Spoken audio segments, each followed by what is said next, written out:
Welcome to Career Tools. This week, don't get tell me about yourself advice from YouTube. Part 1. This cast answers these questions. Why is YouTube a bad source of career advice? Just because. What should I look for when taking advice? And why are some experts not helpful to you? Believe me, that's true.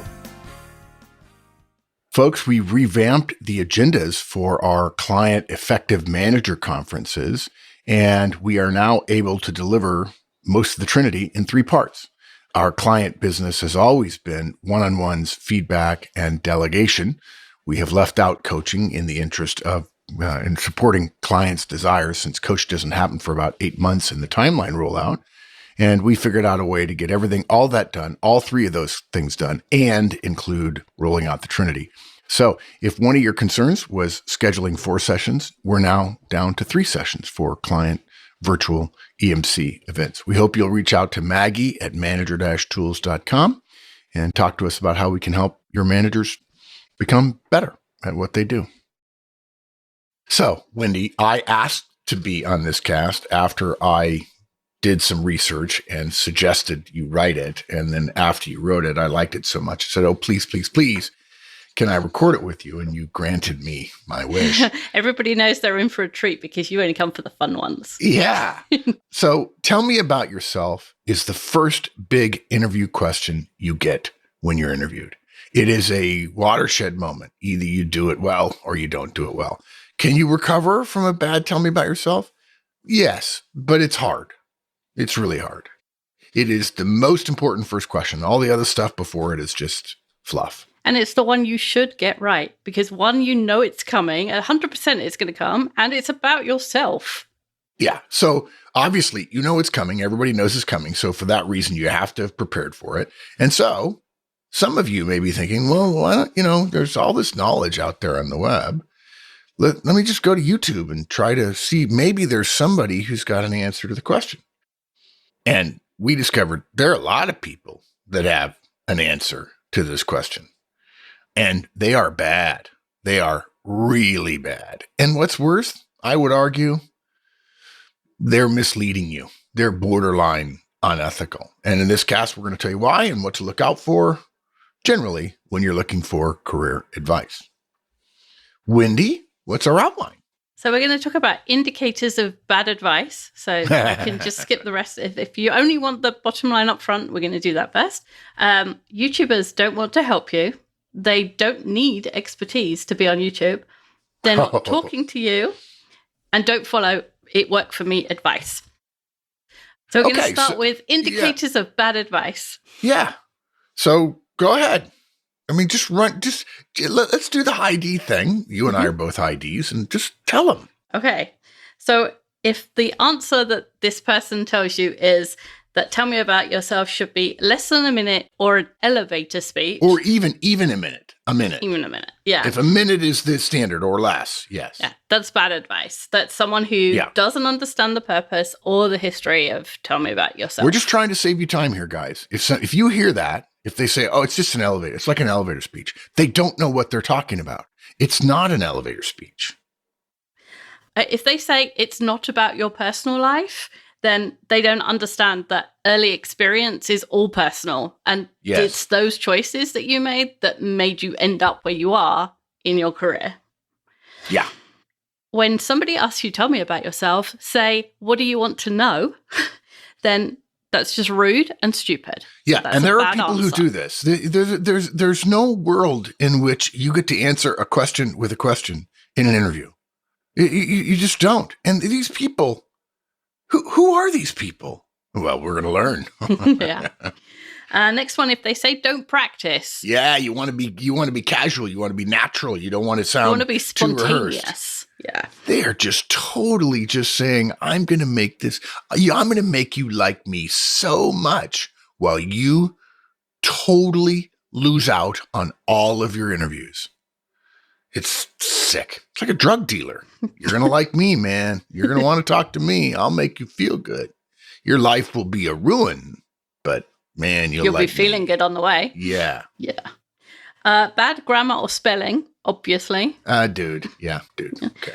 Anytime advice is given that includes both ends of the spectrum in one sentence, which I have found YouTubers are amazing at. They literally don't know what they're talking about. People that say, sound natural and spontaneous, but also cover the points you want to communicate. Okay, so I need to have practice, but you also want me to sound natural and spontaneous. I can't do both. And let's actually cover that now. If you want to sound natural and spontaneous, you have to practice.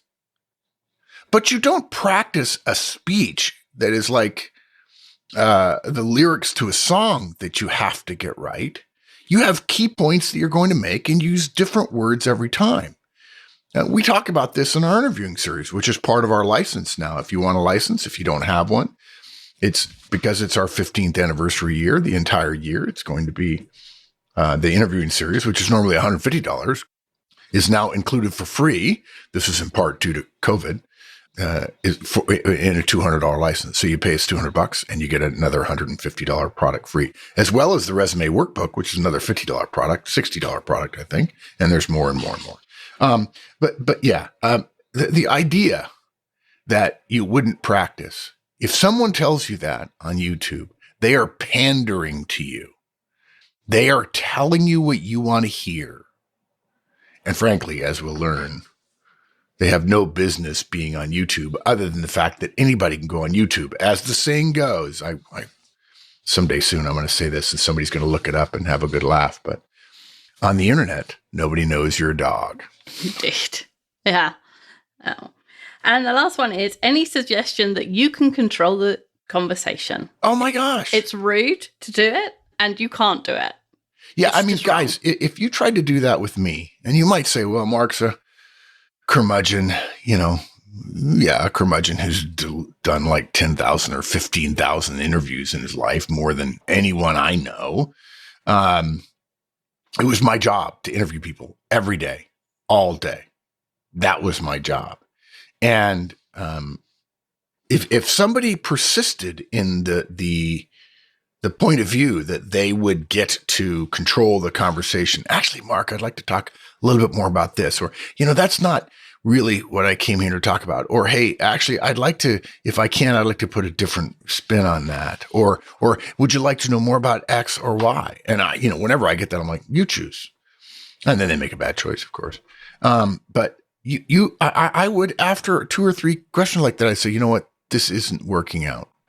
I'm not going to learn what I need to learn. I regret to inform you, I'm going to pass. I'm going to say no. And I'm going to end the interview here because there's no way with your approach to the interview. It's your approach. You get to do whatever you want.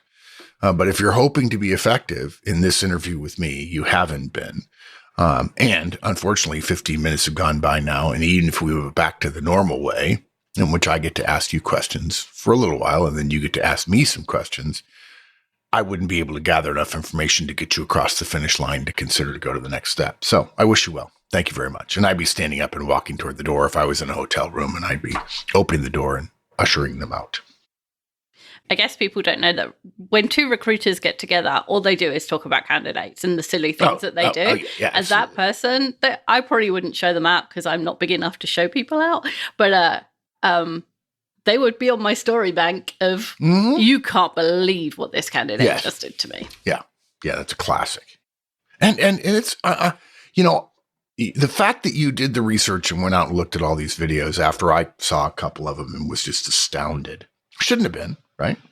But it still kind of caught me up. It still kind of disappointed me. It kind of hurt me to think that people are out there telling people you can control the conversation.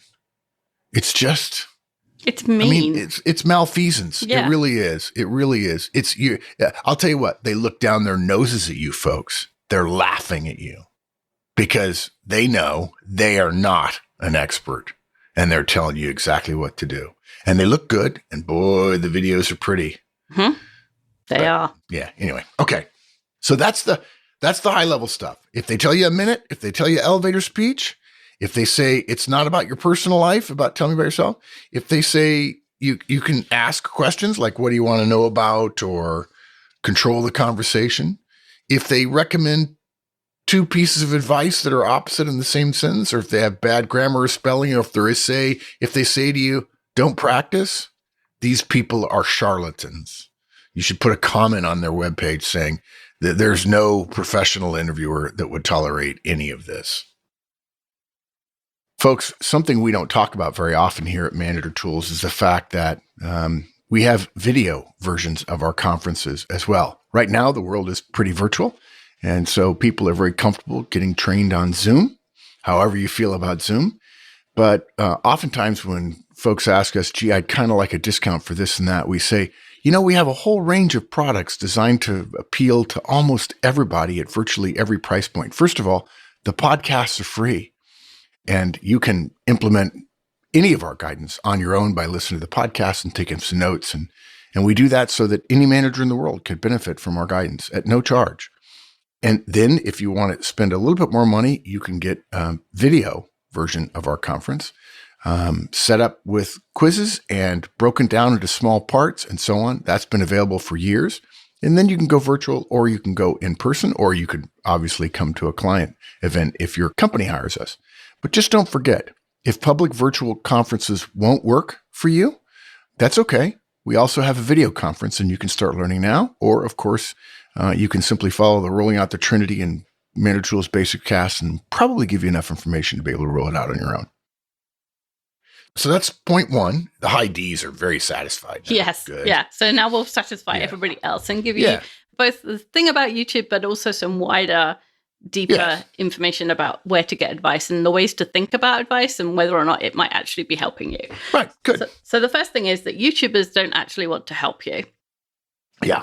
If you get help, they're happy, but that's not what they're doing, right? Exactly. Yes. Their major aim is not to help you. Their major aim is to make money. Yeah. Right? They want to help themselves, and their goals are not aligned with yours. I mean, capitalism is a wonderful thing. We're making money. Well, we're not making money off this podcast because it's free. No, we're not. But, eventually we make some money. And it's a really good driver for so many things. But it's really important to understand where you are in the system, particularly on the internet. If you're not paying for it, you're not the customer. You're the product being sold. Yeah. As that's the man one of my all-time favorite. It's so good. So YouTube creators are suppliers, and they need to keep you watching as long as possible in return. Okay, go back. YouTube creators are suppliers. Okay. And then you said they need you to. That's actually not true. They don't need us to. Obviously, they don't need me to because I haven't done it. And so clear. So I think what we mean to say there is these creators, their goal is to keep you watching. Right. If you stumble upon them, they want you to click, and then you want to listen as long as possible. By the way, full disclosure, I'm just going to mention this since I've had this experience. I'm a golfer. I play a lot of golf in my spare time. That's essentially all I do other than I work, I play golf, and I read. And this time of year, I watch the Super Bowl. That's about it. And because I play golf and because I have email conversations about golf, Gmail knows that. And so I get ads for golf stuff. And when I go to YouTube, I'll watch PGA Tour highlights, or I'll watch a couple of instructional videos. Believe me, folks, I need instruction. I like it, but golf doesn't always like me. And I click on a video that says, okay, that's something that I've been working on, and maybe this guy could help me. I'm 6 minutes into the video. Nothing. Mm-hmm. Yeah, I want to help you. I want to help you do this. I want to do this. Right? It's almost embarrassing. I think we could transform the marketplace by just telling people the answer right there. I could answer in a YouTube video if you give me. No, I wouldn't even tell people who I am, other than, hi, I'm Mark Horstman, and I'm going to tell you in 90 seconds how to answer. Tell me about yourself. And then I'll explain who I am, and then I'll walk through all the details. I'm going to do that. I mean, you and I have already talked about this, right? I'm going to do it. But what's amazing is, guys, if you had that expertise, now you might say, I want to sell that. I want to monetize that. Fair. I'm not saying there's anything wrong with that. But I would argue that if you want to monetize that guidance, and clearly I'm not sure these people do, because they don't they have to feel miserable when they go to bed at night, when they put their head on their pillow to think that I don't know what I'm talking about in interviewing, but I'm going to convince other people to do it. And we wonder why so many interviews go badly. But this idea, that feeling you get that it's 3 to 4 minutes into the video of 6-8 minute video, and you haven't gotten a nugget, a kernel of truth. And they tell you all the background about, tell me about yourself. They tell you their background, whatever. That should be a clue. It is a clue. It's a scam. It's a scam, right? In order to be monetized, a YouTube creator has to have 1,000 people watching their channel, subscribe to their channel, and 4,000 hours of watch time. So if you did 90-second videos, that 4,000 hours would take you forever. That's why YouTube videos are really long and the answers at the end. Yeah. Did you actually get any good answers at the end? The couple that I watched, there was no good answer. No. There was vaguely nostrums. Good there were bits. nostrums. Yeah, but nothing comprehensive and nothing that I would say, this is the one you should watch. I didn't. Thank you for that. I did not know it was 1,000 people in 4,000 hours. That's what's getting them to their market, and their market is getting advertisers, right? Right, exactly. Yeah, until then they make no money off YouTube, and then they get advertising, yeah. Unbelievable. So they're the suppliers, you're the product, and they're supplying your information to advertisers, to YouTube, which then sells it to other people. Yeah. So you are the product, and they need to keep you around. But let's make a case for our bona fides here. So tell them what they should be thinking right now if they don't believe us, right? I mean, tell them how many videos you watched. I watched way too many, like hundreds. Hundreds. And the fact that there's 100 on there is just ridiculous. Yes, it's ridiculous. It's redonkulous. It's monumentally bad. Yes. Like if there was one that answered it, there wouldn't be hundreds of videos because nobody would watch them. They'd only watch that one, but there isn't. There's hundreds of them. Yeah, exactly. And the ones, the top 10 that, and everybody's search algorithm is different, but the top 10 that came up for me, I probably watched 3 or 4 times to take notes and stuff. Yeah, so good, I had to sit through it. So the pain was real. And none of them begin with, here's the answer. They all tease it. And there's, 4 minutes of preamble about this is what it isn't, and this is why it's being asked, and this is why you should listen to me, and they're never well qualified. Oh no, and that's like given. So there's a watershed at 10 minutes. If your YouTube video is longer than 10 minutes, you can put an extra ad in it. And so a lot of videos are like 10 minutes and 5 seconds. Yeah. No. I have to tell you, that just makes me not want to do business with these people. You wouldn't want to do business with any of them. Oh, am I just, Wendy, am I just super old fashioned? Is that the way people are these days? It's 10 minutes and 5 seconds because I get a chance to put an extra ad in. Yeah. You might as well just look at people and say, a sucker born every minute. Exactly. That's exactly what I think they're saying. Yeah. And you can tell when YouTube changes the rules, everybody's videos change length. Yeah. It's nothing to do with you. So if it's 4 minutes of preamble and it's 10 minutes and 5 seconds long, that's nearly 40% of your watch time. That's completely useless. You might as well just have, whatever. And that's the indicator to you that their incentive is not aligned with yours. Because if their incentive was aligned with yours, they'd tell you the answer right then. Yeah. And the whole this I'm going to do a giveaway. Wait till the end and I'll tell you all about it. Yeah. It's nothing to do with you. And there's one video which is one of my favorites in It's So Bad, It's My Favorite Bad One. Oh, good. Which has... I got to see that one. If it's your favorite bad one, I have to see it. Because there were enough that were bad that I called you. Yes. And I don't usually call you. I'm like, dude, we got to do something about this. This is not good. I mean...